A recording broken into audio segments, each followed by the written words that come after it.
Welcome back to another episode of Girl, Let's Be Honest. You guys, I'm not even kidding when I tell you that I get so excited to record these episodes. This is like the highlight of my week. I spend like a few days like thinking in my head, oh my gosh, what am I going to talk about? Are they going to like it? I get like so antsy and so excited to speak with you guys.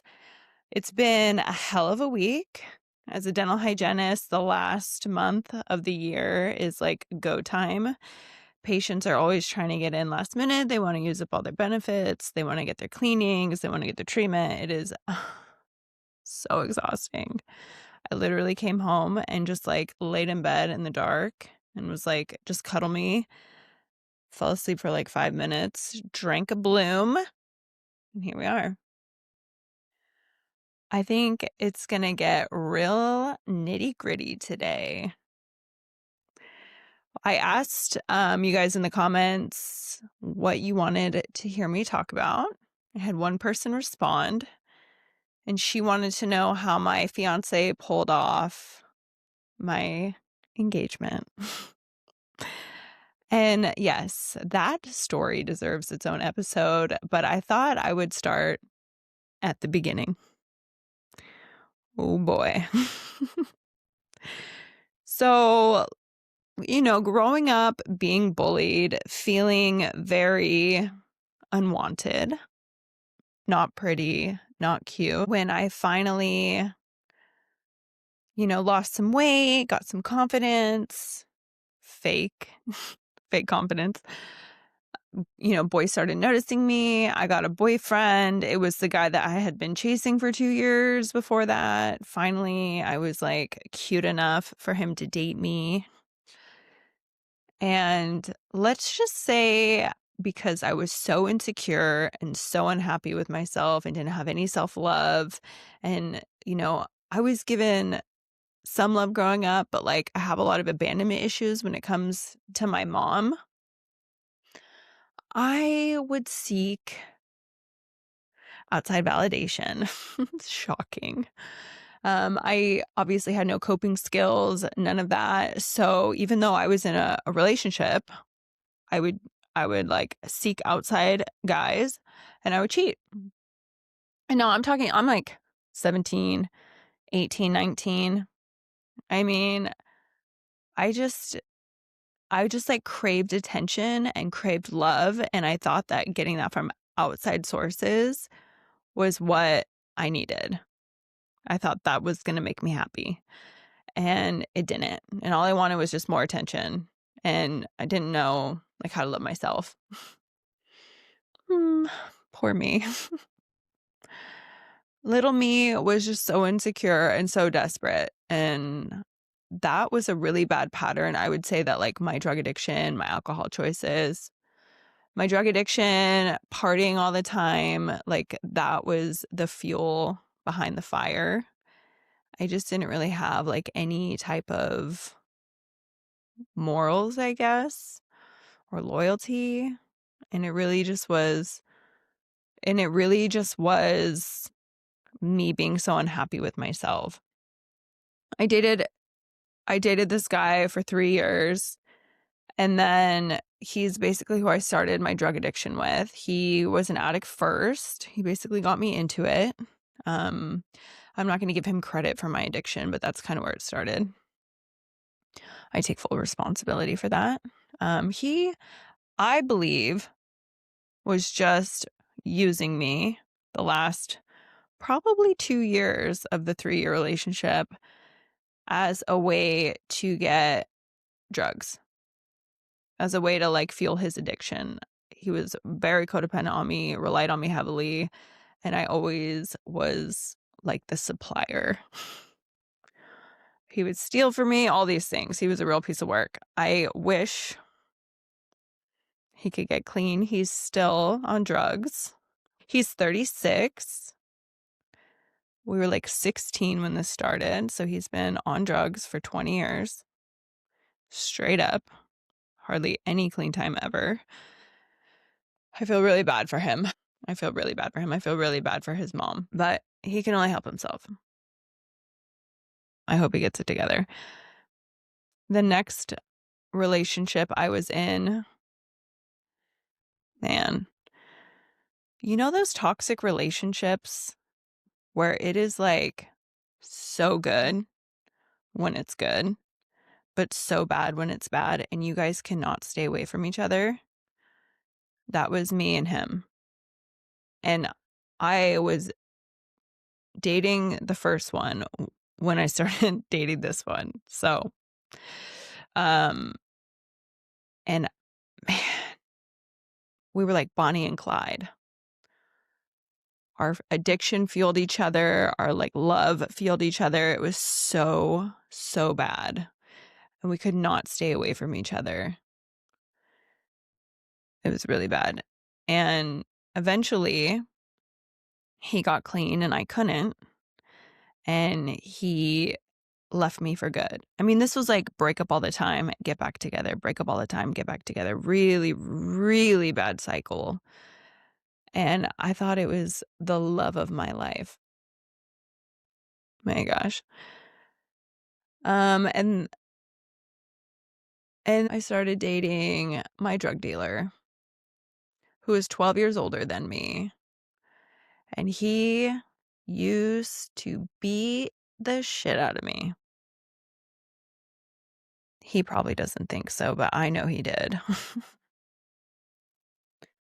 Oh man, it was really bad. That was the first like domestic violence relationship that I have ever been in, and it was terrifying. And he's 6'7" and I'm 5'4". His head is literally twice the size of mine. He is a giant. And I was just a little thing. And I was 20 years old.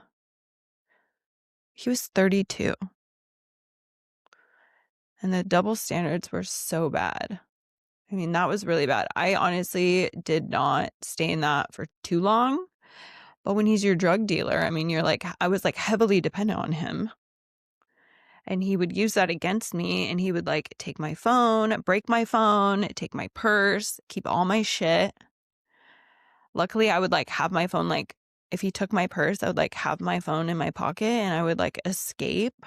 And then I would call the one I couldn't stay away from, and he would come and save me. And he was just so pissed that I wouldn't get away from him. But it was like my addiction was fueling the need to stick around this man, because he would dangle that bag of dope right in front of me, and then I would just, all is forgiven. But I was afraid of him. It was very scary. I remember one time I had like moved in with him. I was like up on the 3rd floor. So it was like 3 flights of stairs. And I made him mad because I was like unpacking, but I was like flailing out. So it was taking me like hours. And he came up and he started arguing with me, and I said something and he like hit me and I fell down, and then he like kicked me down the stairs. It was really dramatic. I literally packed my shit and left. I lived there for 3 days. It was insane. And then there was just, I mean, I hope you're seeing the trend here. These are just like really, really bad situations, really bad men. I mean, these were just really bad relationships that I was in. And I was like addicted to that, I think. I could not be alone. And then I got clean. And I just really wanted to be the center of attention. I am like the polar opposite now of who I was then. I literally could not get enough. I was dating one guy in drug court, and then I was sleeping with another guy at an Oxford house down the street from mine. And then this guy, the one in the drug court program, moved into the Oxford house with this guy. So I stopped doing that. And then the guy from drug court literally like did not like me. He did not like me. I don't know what I was doing. Like, why was I dating someone who clearly didn't like me? I was just in like such a desperate need to be loved. It's like really sad to look back on it. And finally, I broke up with this guy, stopped sleeping with this guy, and then there was a third guy. Oh, there was a third guy. And that man, oh my God, that relationship turned so bad, so quick, and I could not get out of it. It was so toxic, it was so harmful. He beat me down, he tried to isolate me. It was like a hostage situation. I ended up being so made me so reliant on him that I would never be able to leave.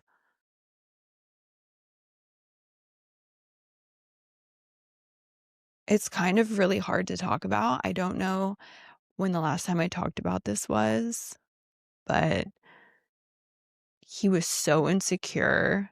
And I mean, he knew that I was dating this guy, sleeping with this guy, like all this stuff.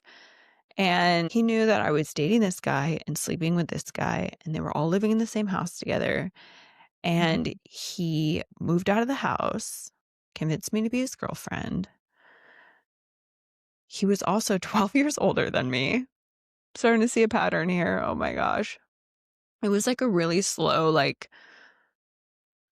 guilt trip me about being a terrible person. But to be real with you, like, that was the last time I cheated on anybody because I got clean. I was like freshly clean.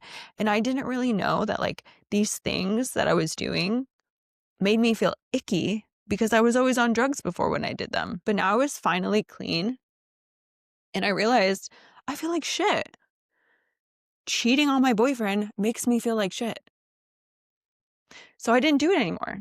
Plus, I was like really afraid of this specific ex-boyfriend.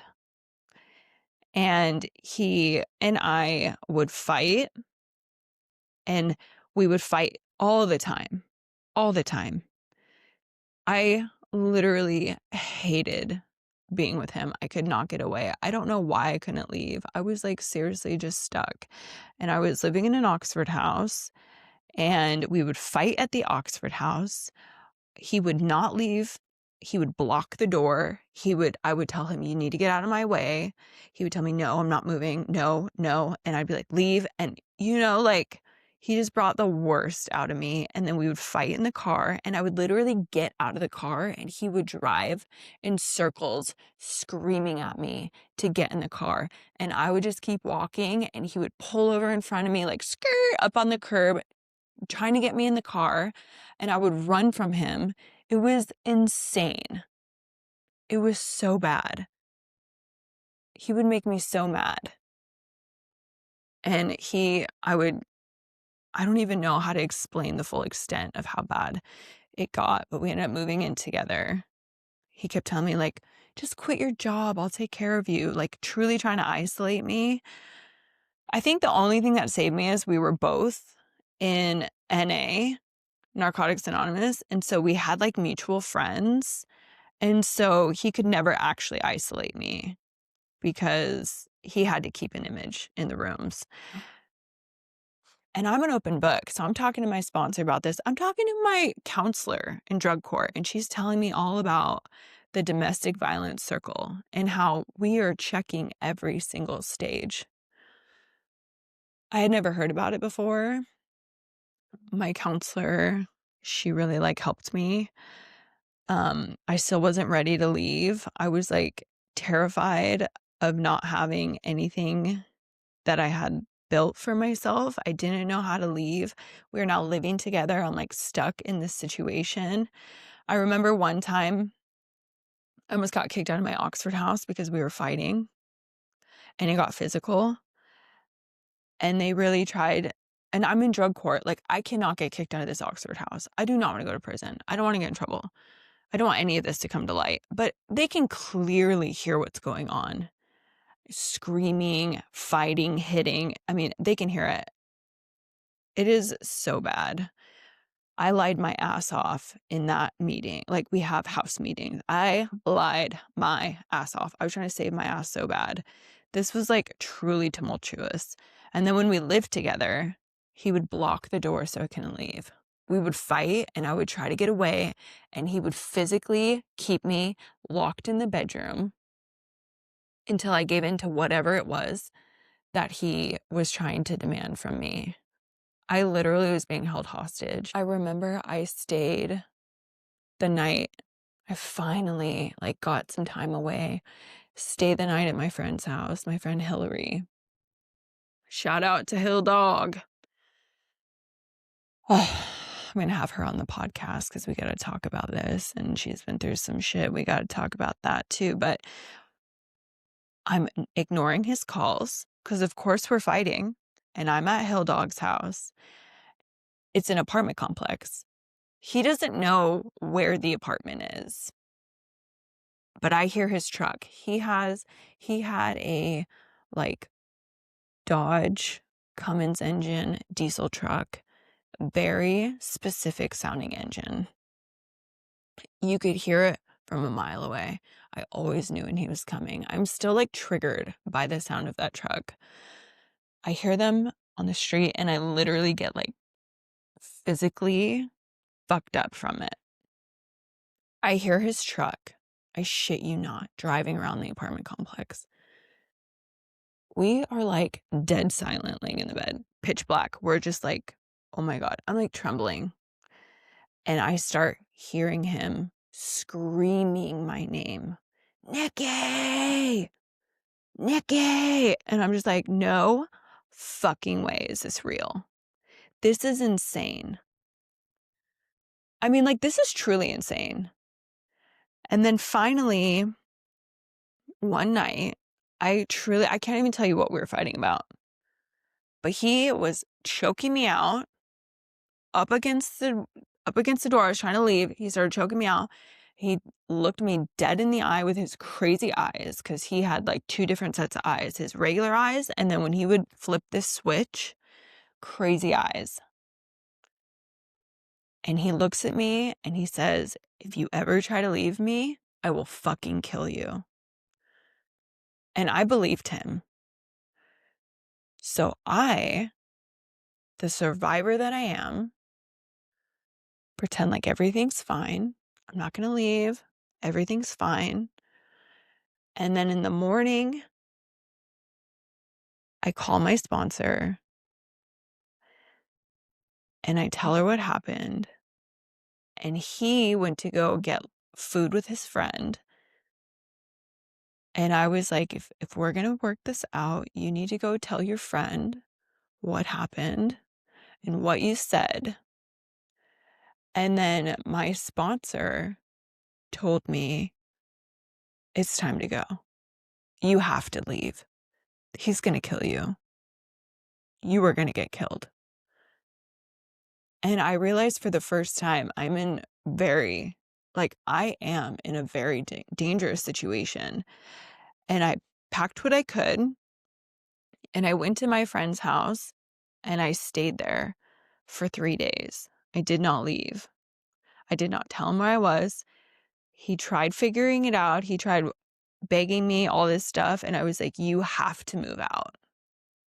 You have to move out. Like, I can't do this. Like, this is frightening. And I'm telling everybody, if you don't move out, I am telling everybody. I'm calling your mother. I'm telling your mother what you said to me.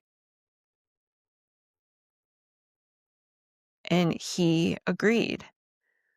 He agreed to move out. And the day that we packed his stuff to move him out, because I actually helped him move out, he was so desperate to do anything. I had wanted a dog. I'd wanted a dog the whole relationship. Like, I really wanted a dog. My last dog died while I was in jail, and I was so heartbroken.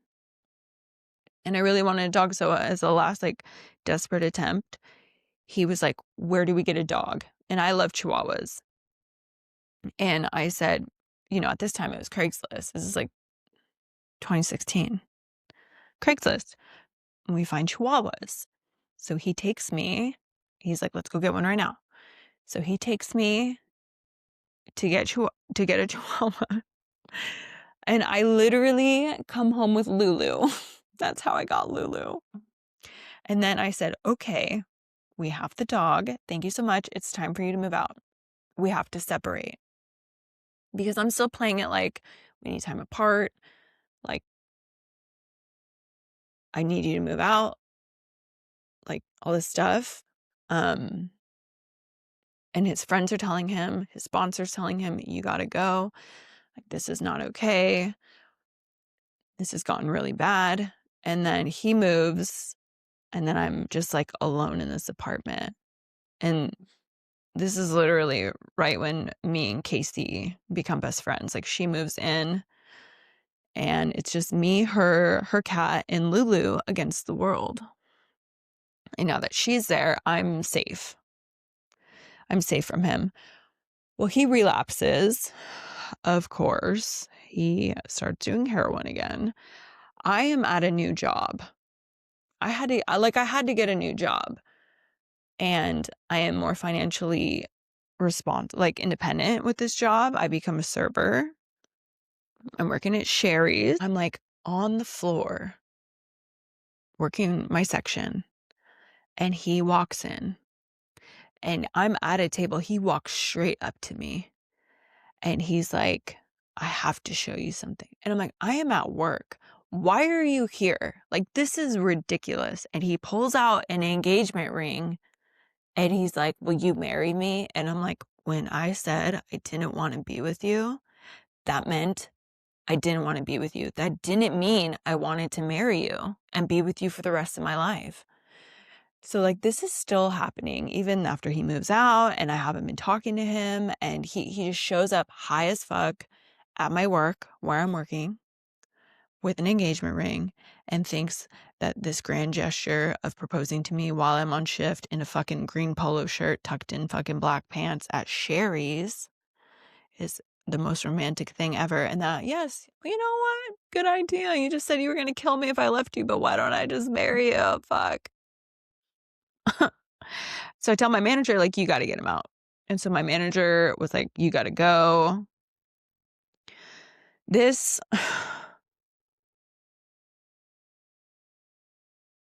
this was like such a hard time in my life. And you would think that after going through all of this, I would take some time to be by myself and figure out who I am. But I just got a new boyfriend. Next, the next one in line, we just got a new boyfriend. Yeah. And I don't have anything bad to say about Max. That was my next boyfriend. He didn't do me dirty. He was like really in love with me. He was really struggling just to figure out how to be a dad himself. This was my first relationship with kids involved, and they were very young. It was very difficult for me. And I think, when you go from like meeting, I knew him. He was in drug court with me, so it's not like I was meeting for the first time. But when you go like hanging out to having sex to then just dating, you don't really get to know people. So for me, this is a cycle. This is a pattern for me. So I started dating people without actually getting to know them first. And then about 7 to 8 months in, I'm actually good. I actually don't really like you. There was a lot of things that I just didn't like. I'm a very hard worker. I have goals, want to elevate my life. I want to like strive for something. And this man was fine, just like bare minimum. That was my only thing. I just didn't want that. I wanted somebody who wanted more. So I broke up with him. And then on to the next. And that's when me and my ex-fiance started dating, and he was my sugar daddy. And yeah, this was a wild 4 years of my life. 4 fucking years of back and forth and back and forth and back and forth. And so you might wonder, how many times did you move out? 4 times. In and out and back and forth, and fucking, I will let you know that my heart knew every time I chose to leave that it was time to go. That man, great friend. He's still my friend. We have made it to a place where we are kosher. Like, we have a lot of history. We've always like been good buddies. And I've always said he's a great friend. He's a great friend to have. If he is your friend, you're having a great time. But as a partner, No. You're having not a great time. I mean, if you've been listening to the pod, you know exactly how we got engaged. An ultimatum, not a romantic gesture. Also very toxic. This was like toxic, fluffed in to like an adult style relationship. So, you know, we had the house, we had the cars, we had the stuff, but it was very toxic in the sense that like I would choose to leave and he would choose to harass me. And I am not a healed person at this point.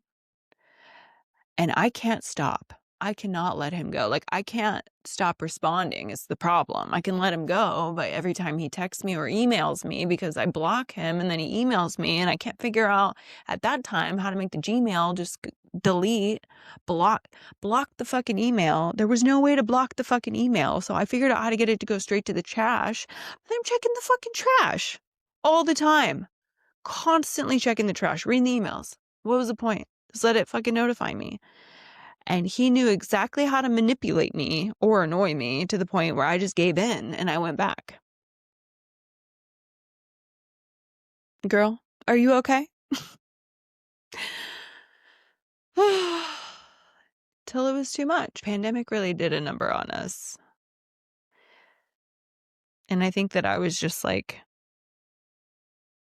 in such denial of how wrong that relationship was for me. And in like wedding blindness. I'm so glad it ended when it did. And I'm so glad I was strong enough to let it end and to say goodbye because he came back. No, he didn't stay away. He came back every single year. He'd unblock me for football season, see if he could wiggle his way back in. And when I would be like, it's not happening, he'd block me after the playoffs or the Super Bowl. Then a year would go by and he would unblock me for football season. Same old, round and round we go. But I did the same thing I always do. I got a new boyfriend. Yes. About a month after I moved out for the last time, I got a new boyfriend. But he wasn't a new boyfriend. He was the old boyfriend I got before I got engaged. During that time, we were broken up. Okay? Started dating a guy. I let this one talk me into coming back. Broke up with this guy. Got back with him. Got back with that guy when I was single again. And that one did it for me. That was it. What that one did was enough for me to not date anybody again for 2 fucking years. Finally. I don't know. Something about him.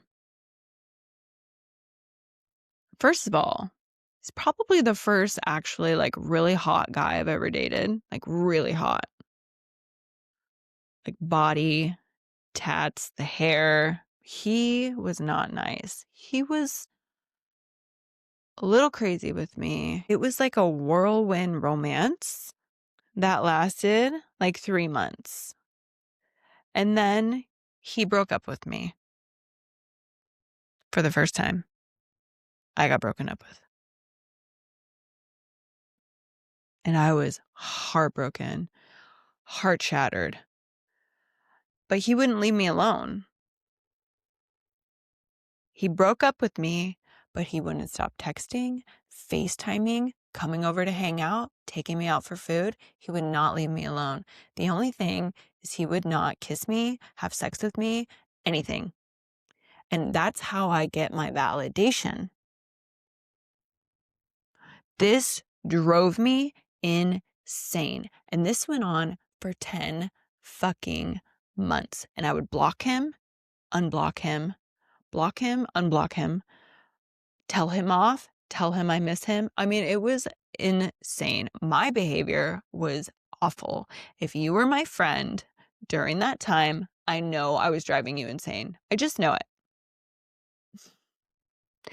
I was crazy myself. He was driving me crazy. Then we went to Vegas for a football game and we finally had sex. Like I finally got him and I thought, oh my God, this is it. This is all I need. He's going to have sex with me. He's going to get back together with me. And do you want to know why I wanted him to get back together with me? Because he wouldn't.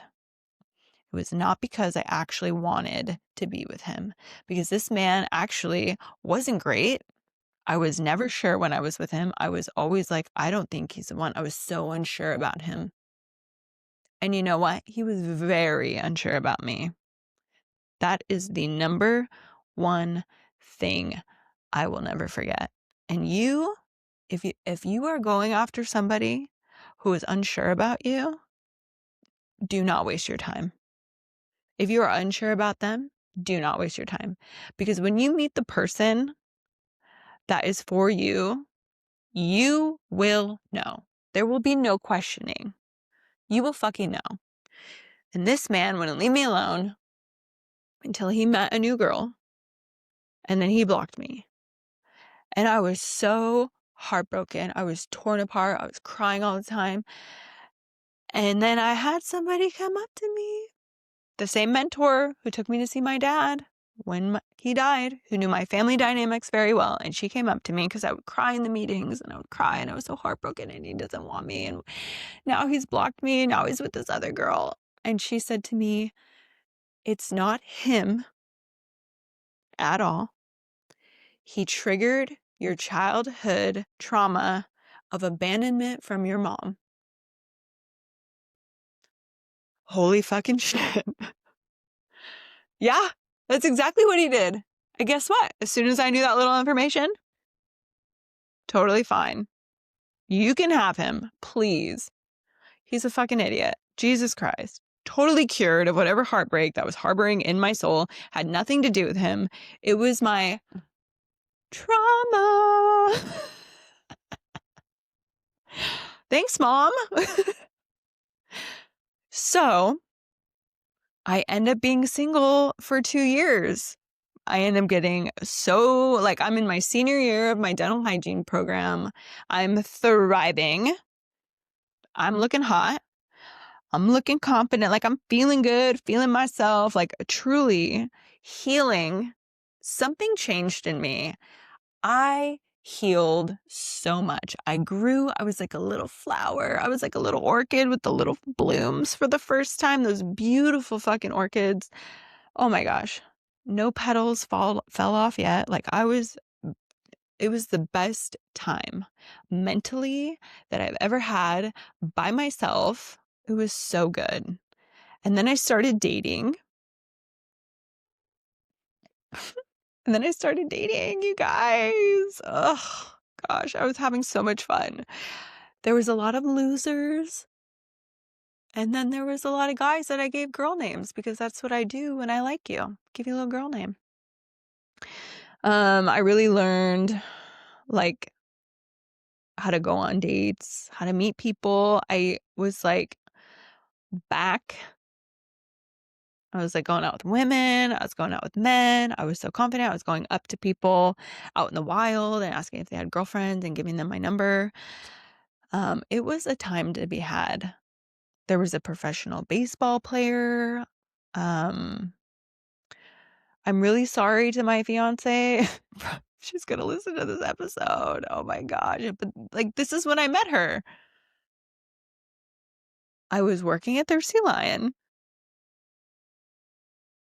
I typically would not give out my phone number at work because like how awkward if I go out with you and I don't like you and then you come in with your friends for happy hour. Hello? No. But I was going to graduate my dental hygiene program, so I wasn't going to be working there anymore. So like fair game. And that's how I met the professional baseball player because he was in town to play the hops. And then that's how I met my fiance. And this is the story of how I met my fiance. This is the most important story of my life. I need you to know that if I had not healed during all of that, I probably would have fucked this up a long time ago. Truly. Or ended up with another loser that doesn't even deserve my time. So, she comes in, she's with two other girls. They're sitting outside. I go put the menus down, introduce myself, all this stuff. Boom, boom, boom. She catches my eye because she has these green eyeballs and she looks like an island girl. She is giving Asian Hawaiian princess, green eyes, like in a swimsuit, fuck boy, button-up shirt open because they were paddleboarding. And she's got this long dark hair and this little dimple and this little arm here on the railing outside and some swag. And I'm like,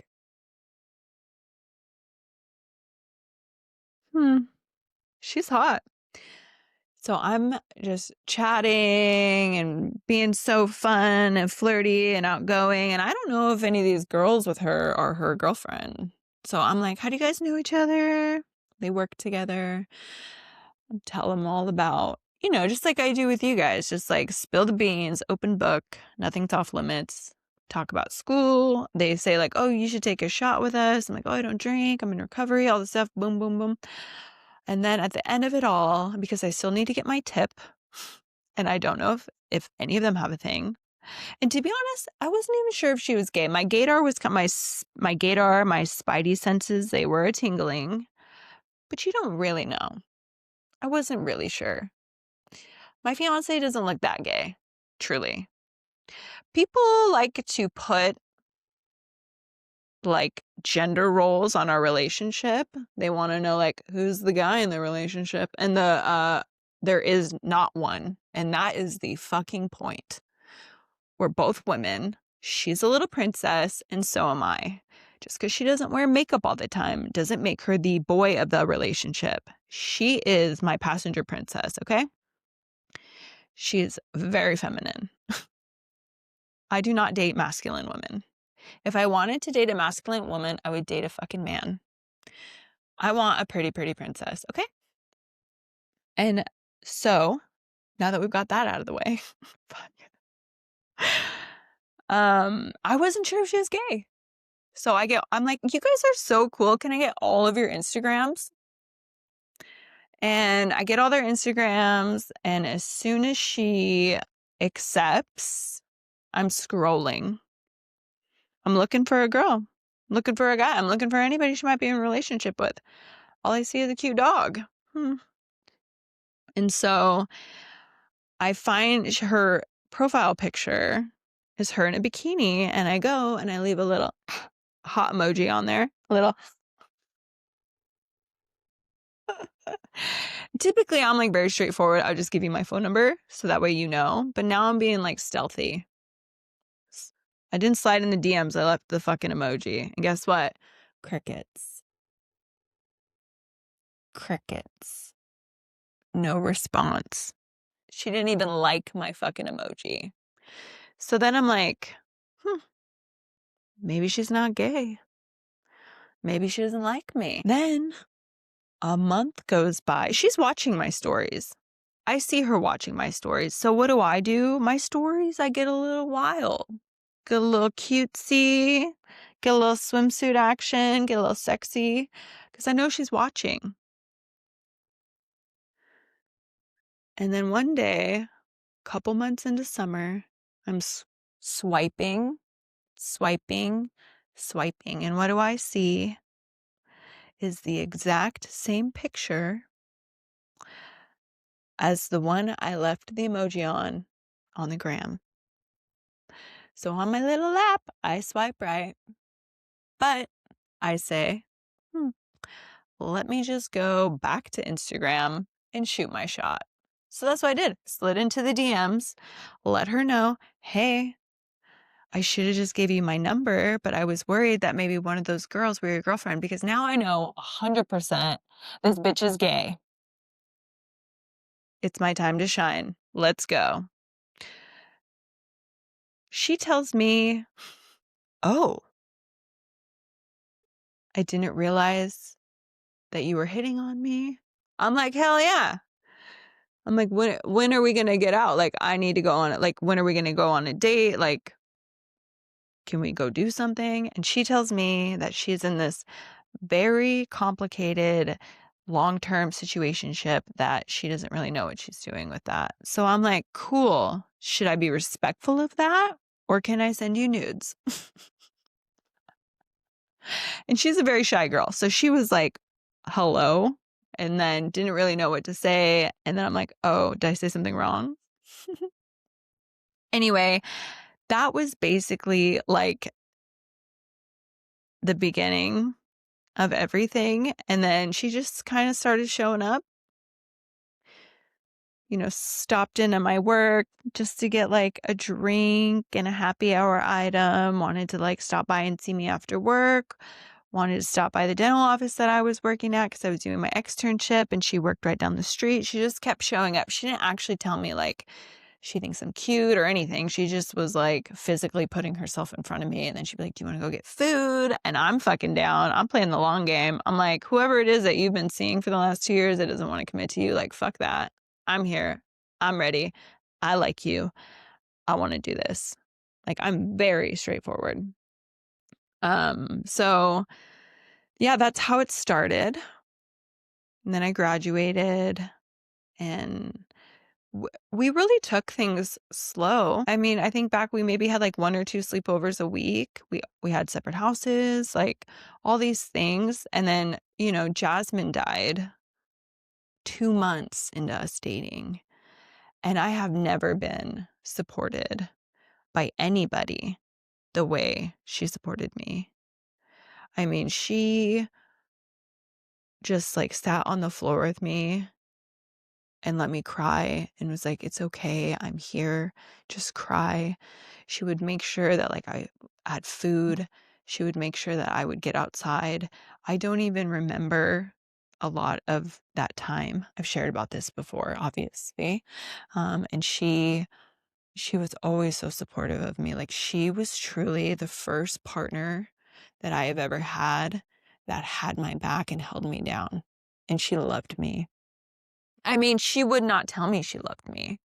She actually annoyed the fuck out of me with that.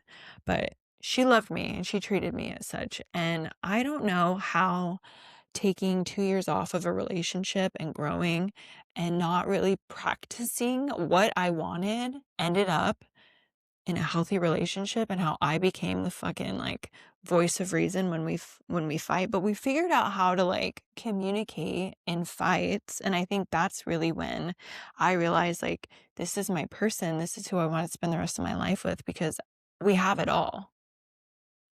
Everything I've ever wanted I found in this person, and she treats me so good and I like love her so much. We are like, I've always wanted, the one thing I have always wanted was for somebody to go and do things with, travel, football, all the things. The first thing I asked her was, do you watch football? And she's like, Niner faithful, baby. And I'm like, all right, bang, bang, Niner gang. I'm fucking Raider Nation. It's a sad year. And she was like, that's tight. Hell yeah. She's from San Francisco, all that good stuff. So we were watching football games together. We were paddleboarding. I've always wanted someone to like do stuff with. She taught me how to snowboard, like snowboarding. I love snowboarding. She literally taught me. She was so patient with me. I was literally just a little beginner. I mean, you saw my first time I had to get toboggan off the goddamn mountain, and I still ended up going back and like learning and like falling in love. And it's like our thing. And then we have camping. We travel a lot. Like this was so important to me because this is all I have ever yearned for. And the last long relationship I was in, he would pay for me to go do these things with my friends, but never go do them with me. And if he did go do them with me, it just like wasn't a great time. And this is like, I found my dream person who does all this stuff. Like, we are always doing something. We're like truly living our best lives. Like, this is the best thing that's ever happened to me, you guys. I'm so fucking serious. I'm so glad I didn't fuck this up. Okay, so she's great with my daughter. My daughter loves having two moms. And I basically told her after she told me she loved me, after I had to pry it out of her. I'm just kidding. We got into a big fight one time and I was basically like, are you ever going to tell me you love me? And then basically she's like, okay, yeah, I love you. Like, she was so mad that she finally told me. And I was like, I fucking knew it. And then that was it. She waited over a year to move in with me. But we have lived together for a year now.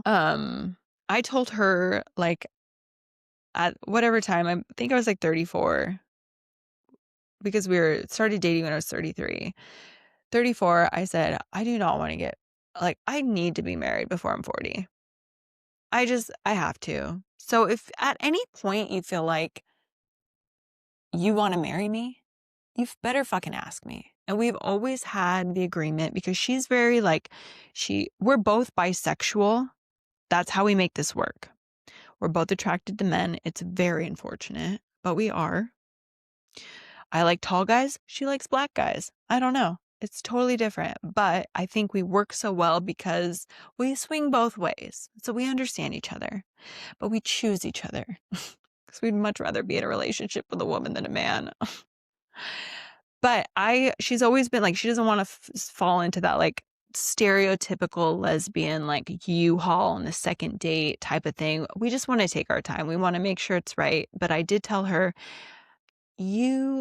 I would like you to ask me to marry you first, because I got gypped the first time.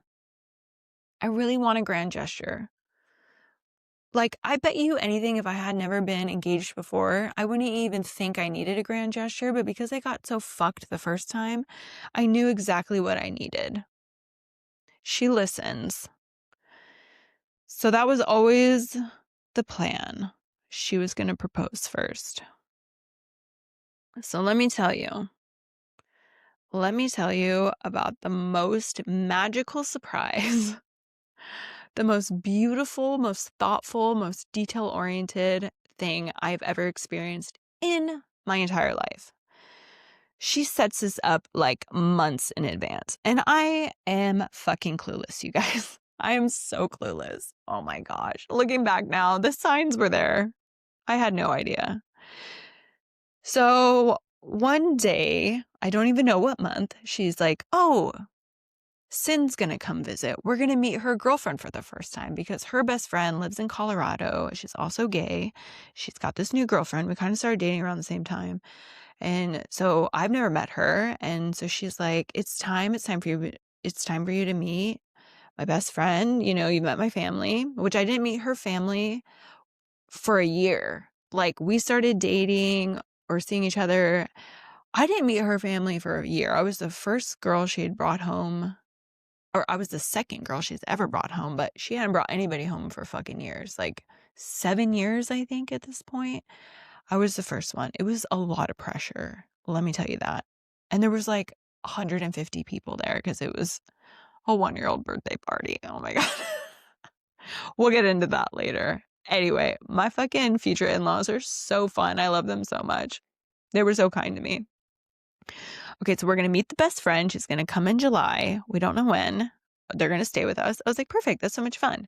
Then like a couple months later, she's like, oh, Abby, that's her other friend that lives here.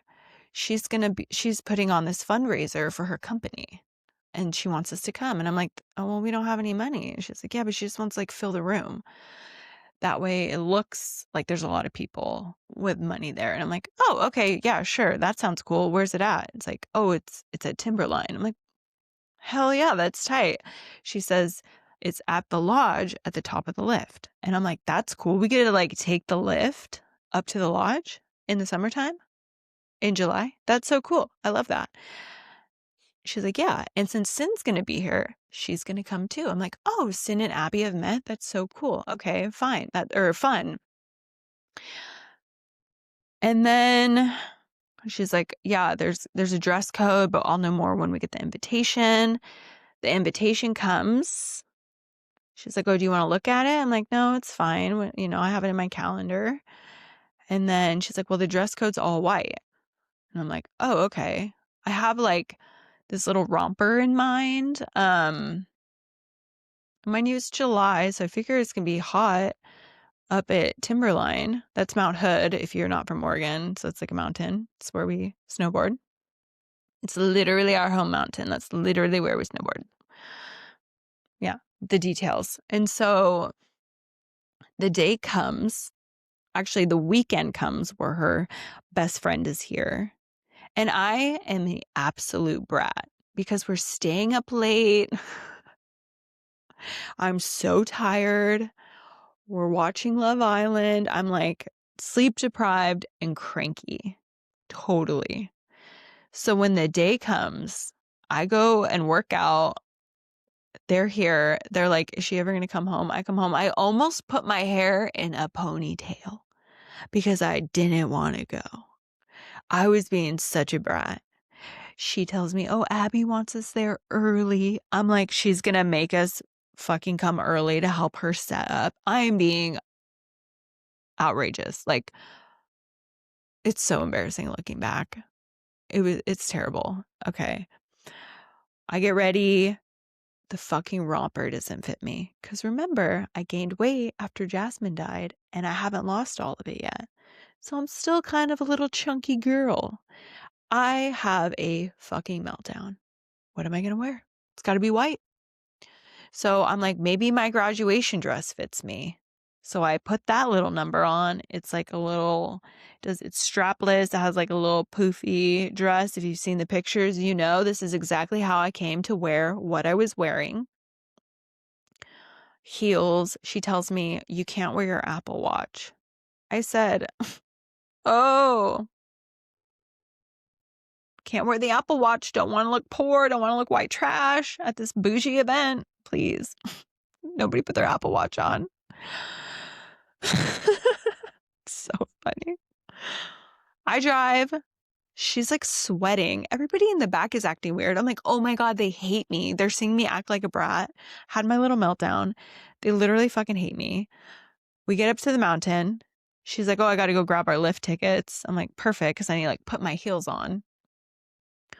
We get out. We are all in white. Everybody's in white because that is the dress code for this fundraiser. We get up to the lift. The guy's like, do you need, instructions on the lift? I'm like, I mean, we're not wearing any gear. He's like, it's going to stop at the top and it'll let you off. And I'm like, okay, perfect. We don't have to tuck and roll at the top like we would with our snowboards. And then he says, congratulations. And I say, that's so funny. He probably thinks we're getting married because we're in all white.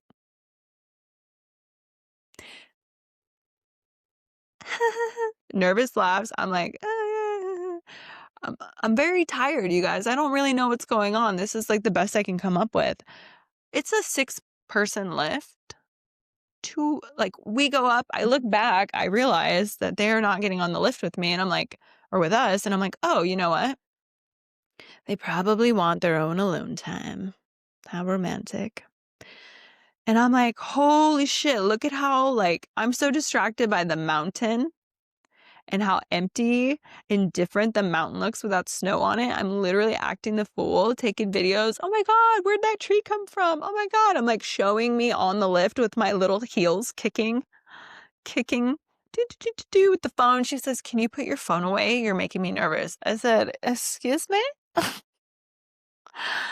We have our phone out on the lift all the time. What are you talking about? She's like, I don't know. It just feels weird without our snowboarding gear. I'm like, all right. We get up almost to the top and she says, okay, I lied to you. And I said, what? And she says, we're not going to a fundraiser. And I say, oh my God, no, no, no. And she pulls out the fucking ring. And I'm just like in fucking shock. I pretty much black out at this point. And then she's like, are you going to say yes? And I'm like, Oh my God, yeah. Easiest yes of my fucking life. Literally, my words exactly. Easiest yes of my fucking life. Of course. So she puts the ring on at 7,000 feet on the lift. We don't even have, we don't fuck with the bar. If we fall off the lift, we fall off the lift. But also amazing. She didn't drop the ring. She had a little fish tie to her purse, a little fishing line, so when it fall. Then in the distance, I see a woman with a hijab on and a big fucking camera. And I go, I don't know why I can't like look at her. I can't look at the lady, but I'm like, is that camera for us? And then I hear her yell, and it's my friend Kate. Oh my God, you're here. Oh my God. Oh my God, my friend is here. And then I hear the scream of my best friend standing at the top, right where we're going to get off with a second camera. And I literally start bawling. Oh my God, you're here. My best friend is there. She's standing there. She's there for my proposal. She saw it happen. This is very important because when I got engaged to my ex, nobody knew. It was very secret. And when I told my best friend, okay, I know that you don't want us to get back together, but we're actually engaged. She was like, I wasn't even there. She was pissed. And I don't blame her. Looking back, if we were actually engaged, she should have been there. And so this was so special. And my fiance knew that. She knew that I always wanted my best friend at my proposal. Like that was number one most important thing. So now I'm hysterical. I'm in tears. My fucking makeup is fucked. I look like a crazy person. And then they're like, there's a car at the top. We have 3 options for press on nails because I refused to get my nails done when we were getting our toes done, 2 days before. They did a really good job trying to convince me to get my nails done, and I'm very stubborn, and I said, no, I don't want them done, so I'm not gonna get them done. It's fine. Don't worry about it. So they brought me press-on nails, and this is what I'm talking about, the details. The fake invitation, the fucking dress code, the fucking press-on nails, like the details. So I'm in there, and it's freezing, by the way, 60 degrees. I'm in a short dress. Top of the mountain. It's fucking windy. It's like the only day in July, like mid-July, late July, that it is 60 degrees. So I'm shivering, trying to put my fucking nails on. It was so good. We took pictures. They're like, don't worry, we brought you makeup. We took pictures of the top. She said, ride the lift back down. I'll come down in the truck. We're going to take pictures behind the hotel. There's beautiful wildflowers back there. I'm like, okay, perfect. Let's go. I'm like fucking high. I'm high for the first time in 11 years on life, like pure love and surprised, like literally overwhelmed with like shock because I had no idea this was happening. And then I'm like taking videos with my little ring on the lift and all around, and my fiance, and we get to the bottom and she's trying to stall me. And I just think she's like, I just really need to come down off this high, which I can understand. And she's like, can we take some time? I want to call my brother. Call my brother, FaceTime. No answer. She's like, why don't you just wait a second? I'm like, no, I want to show my brother. Call my sister-in-law. No answer. First of all, this service is a little spotty anyway. And then I'm like, I need to fix my makeup. Oh my God, we're going to take more pictures. Let's fix my makeup. Where are they? Where are they? She's like, okay, let's go find them. So we walk down, and I'm in these heels, and mind you, like the mountain with no snow is just pure rocks. And I'm in heels, and I'm sinking into the rocks. My fucking ankles, like my Achilles hurts. Like I think I'm going to snap it. We have to walk down the hill, and she wants to walk back up the hill. And so what do? I throw a fucking fit. I want to do my makeup, and I'm like distressed, you guys. I want to do my makeup. My feet hurt. I have rocks in my shoes. You know I hate that. This is a literal quote. And she's like, we're almost there. I think they're behind here. And I'm like, what the fuck? Where are they? And she goes, let's go inside. And all I can see, because the reflection on the window, like these big it's like a grand hall. I don't know. It's like an event room. All I see are like really nice shoes, because the rest of it is just a reflection of the mountain off the windows, these big windows. And so she's like, come on. And I'm like, we can't go in there. That looks like somebody's wedding. And then the doors start opening and I lock eyes with Des. And then I'm crying again. Oh my God, you guys. The pictures are amazing. This whole day was so amazing. This room was filled with my daughter, with my cousin, with my brother, with my family, with all of our friends, everybody that we have, become friends with as a group, like as a couple. This is the most magical, shocking. I'm not comprehending anything. Like I'm seeing people in shots, like little clips, little frames at a time. And then I'm like, oh my God, you're here. Oh my God, you're here. It was so beautiful. It was so magical and like over the top. And then as I'm saying hello to everybody, I turn and there is a table there. And on the table is a picture of my dad, a picture of Jasmine, and a picture of Cortland. Those are where those big pictures have come from that I've shown you in the last couple episodes. And I drop to the floor in tears. Like that, I buckled. That rocked my shit. It was so beautiful. The whole thing. Oh my gosh, I'm like still kind of high from it. I'm so excited to marry this woman. That was the most beautiful proposal I have. Like, I could never even imagine it being that special. And just so you know, we were now the only ones wearing white, except Sophia. She wore white too, but the other two had changed. So that way we would only be in white. This kind of backfired because it kind of looks like we got married. It looks like a wedding. The dress that I chose literally looks like a wedding. So if you were confused, just know that was my engagement. It was so perfect and so special, and that is how she did it. And I'm so excited to fucking marry her.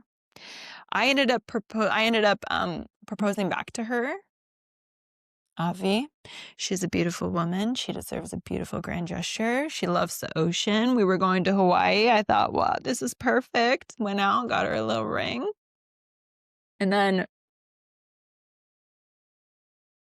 I had my friend from hygiene school like go undercover on the snorkeling catamaran and pretend like, oh, excuse me, can you take a picture of us? And then I pulled the ring out, and then it was beautiful. And then the big surprise was that her family flew out to surprise her. And so it's really hard to surprise somebody with an engagement when you're already engaged. So like this was my way of surprising her. And it was just like the most beautiful Hawaiian proposal on the ocean, which she loves. And it was so great to have her family there because they didn't come to Mount Hood. And it was perfect, and I can't wait to, like, we're planning the wedding, and it's gonna be perfect, and literally, like, if I hadn't healed, I can't imagine not ever finding her, or, like, can you imagine if I had, like, found another boyfriend, like, wasted my time with another boyfriend and never met her, or, like, let her scoot on by? Because obviously she was gonna sit in my section that day. But what if? Oh my God, it was so perfect. So also, what I want to share with you is that you need to give yourself time to heal between relationships. It is fundamentally the most important thing you can do. You need to heal between relationships. And you don't need to be in a desperate search to find the one. They will literally stumble into your life. And if you're like, I really need a boyfriend, or you feel desperate to like be in a relationship, just chill, relax. You will find the one. Truly, it is so corny and so stereotypical, but when you are least expecting it, you will find the one. So that is a little bit of the dating history. It was really fucked up, and I'm in such a great place now. Like, I'm so happy to be where I'm at and with her, and I feel so loved and so seen and taken care of. And like, she is my partner. Just the best thing that ever happened to me. So I hope you guys enjoyed this story. I was like really excited to share that with you guys. It's like really hard to be vulnerable and be like, I dated a fucking crazy person and I've gotten my ass beat and gotten choked out and all this other stuff. And like, allegedly threw hands myself, and I've never hit anybody in the face before, but like, you bring the devil out of me. Like, the devil brought the worst out of me. Shocking. And there was a hostage situation, and then I got fucking, oh my God, just the craziness. And that's just like not even really going into like full detail. That's all I'm going to tell you right now. Maybe we'll talk about it later. I don't know. But thank you so much for being here. Once again, I really, really love doing this. This is like perfect for me. So I hope you guys keep coming back. Make sure you subscribe. I'm a little defeated because I only have like 30 subscribers, but that's okay. Comment if you want me to talk about something, let me know. And I'll see you guys for the bonus episode next week. Bye.